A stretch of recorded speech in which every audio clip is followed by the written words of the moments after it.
everyone, welcome to my channel. My name is Eileen Rodriguez and I'm so very happy to have you here.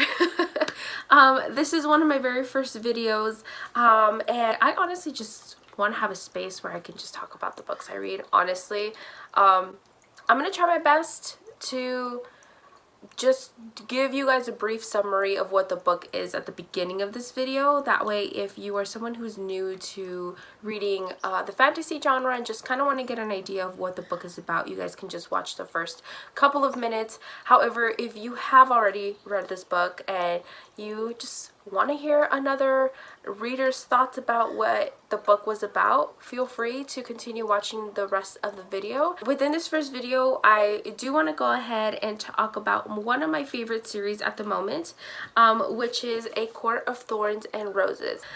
Really excited about this book, and I'm really excited about the series. Currently, I am on the most recent one, which is A Court of Silver Flames. And I thought it would just be really fun and cool if I sat down, kind of had like a discussion about the book. Before we dive into this book, please do not forget to subscribe, like, and share my video.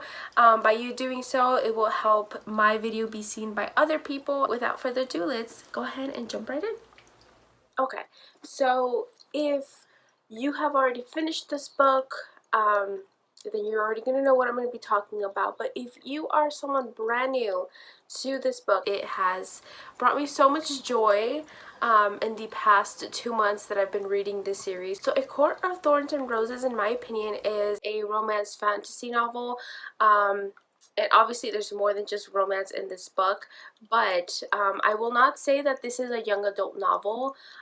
So for any young viewers who are watching this, or any parents or anybody like that who wants to gift this book, just please be aware that it is not young adult. There is some spiciness in this book, and with other books to come, especially in the second book, which is A Court of Mist and Fury. So I just wanted to point that out. A Court in Thorns and Roses starts off with 19-year-old huntress. Her name is Farah. She is part of the mortal realm, and as you guys will soon find out by reading the first couple of pages within this book, is that there are two separate types of beings on this world or universe. There is the fairy realm, and then there's the mortal realm.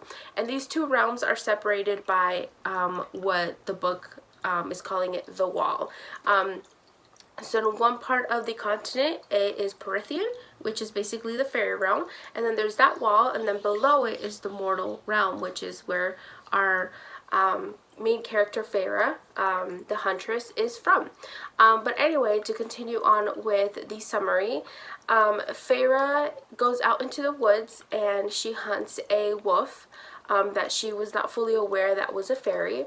And the reason why she is out hunting for a wolf is because she is hunting to provide for her family, which is her two sisters, Elaine and Nesta, and her father.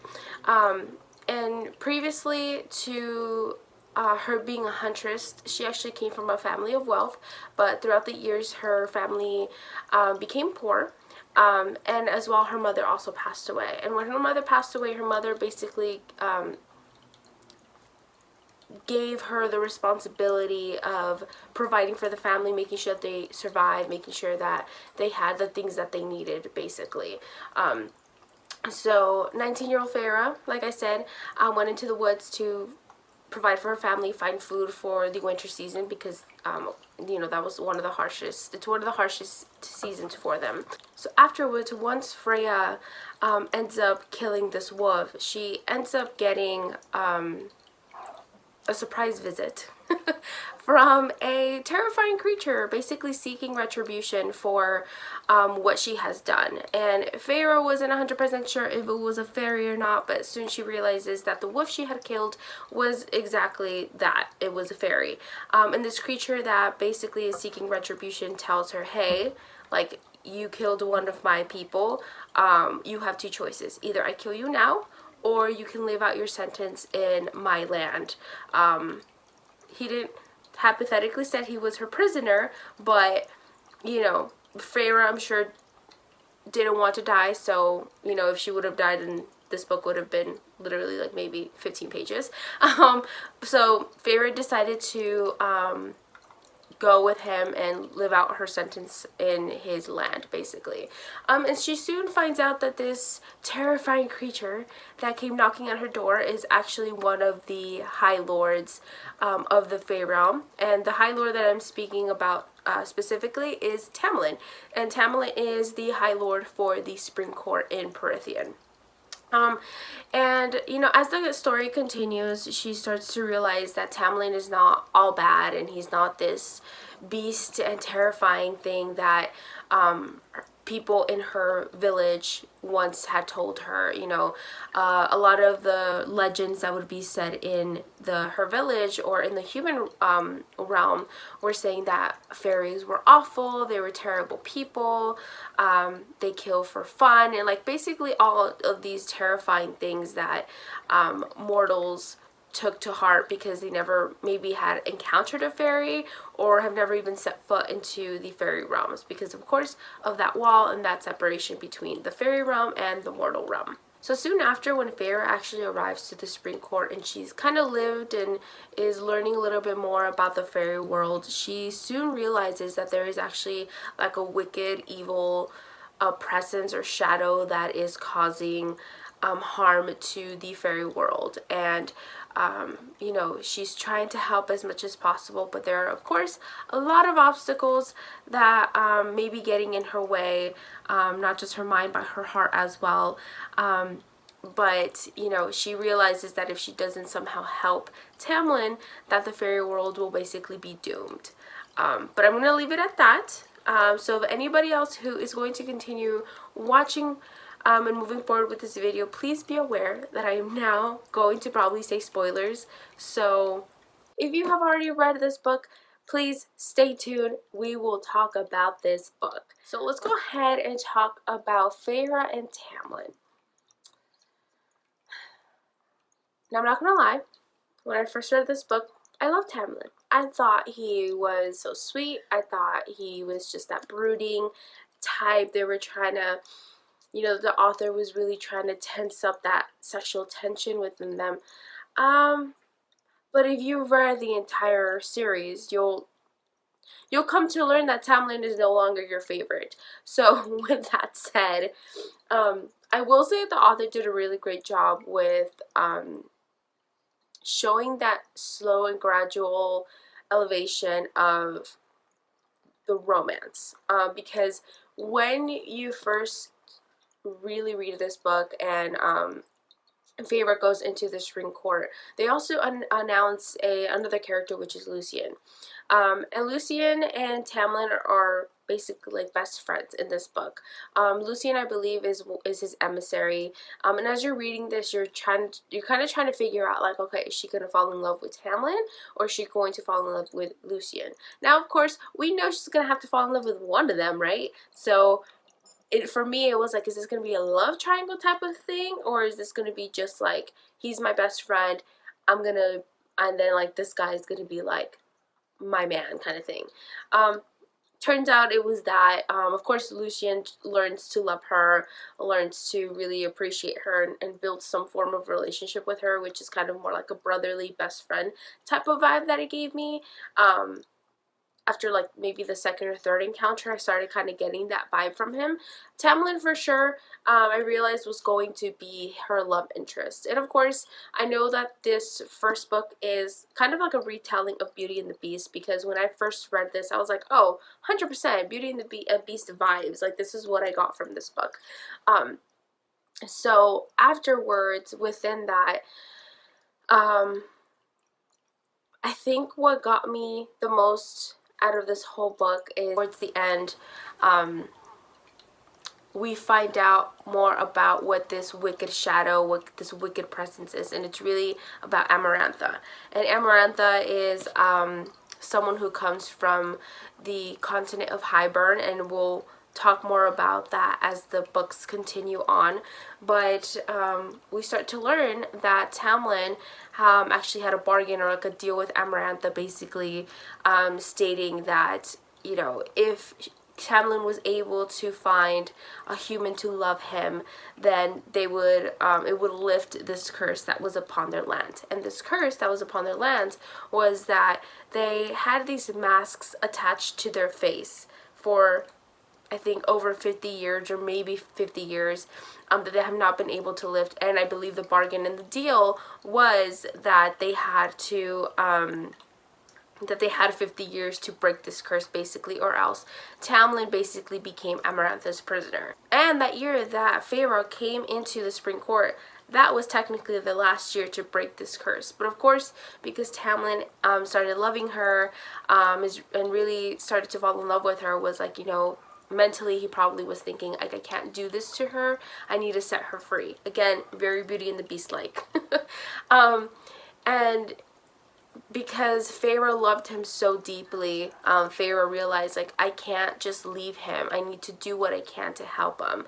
And towards the end of the book, Feyre actually ends up going back home with her family. And at this point, her family is rich again because with the support and the help of Tamlin. Tamlin has been providing them, giving them money, so they no longer were starving and no longer were poor. That way, Feyre no longer basically had to worry about them, because again, with the responsibility that her deceased mother put on her, she had this guilt of feeling that you know, she wasn't there to provide for her family anymore. But anyways, I'm going on a rant. When she returned home, realized she loved Tamlin, she was like, I can't stay here, I need to do what I can to help him. She ended up going back to the Spring Court. And when she returned back to the Spring Court, it was revealed to her about the bargain that was occurring. However, not the full truth came out. Because of that curse that they had, they couldn't directly tell her what was going on, and they couldn't directly tell her everything for her to be able to break that curse. But basically afterwards, she goes to under the mountain, which is where Amarantha, this wicked woman or fairy, is holding a bunch of people captive and are basically like her prisoners, and she's been ruling this way for 50 years. And within that is a whole other item. We end up meeting and start learning more a little bit about Rhysand, which he is another High Lord. He is the High Lord of the Night Court. Now, we do meet Rhysand earlier in the book. However, we don't really learn or see more about him until towards the end of the book, when Feyre has already gone under the mountain and is basically not challenged, but has told Amarantha, hey, like, I am here to help. I will make you a bargain. If I complete these 3 trials that you have for me, you will set everybody free, and Tamlin and I can go our merry way, basically, is what she's bargaining, is for their freedom. While the 3 trials are occurring, Feyre is basically very hurt. She physically, and obviously mentally and emotionally, but physically she is actually very hurt. Lucien has tried to help her on 1 or 2 occasions at most, but he knows that there will be repercussions and consequences if anybody finds him helping her out. However, Rhysand, who is basically like the right-hand person of Amarantha, comes to her rescue in not in a heroic way, more of like a cynical way, where he basically tells Feyre, I will make a bargain with you. I will heal you. I will keep you alive if you make a bargain with me. And of course, Feyre understands the idea of a bargain and the necessity of it. She knows that if she doesn't bargain with Rhysand, she is going to die.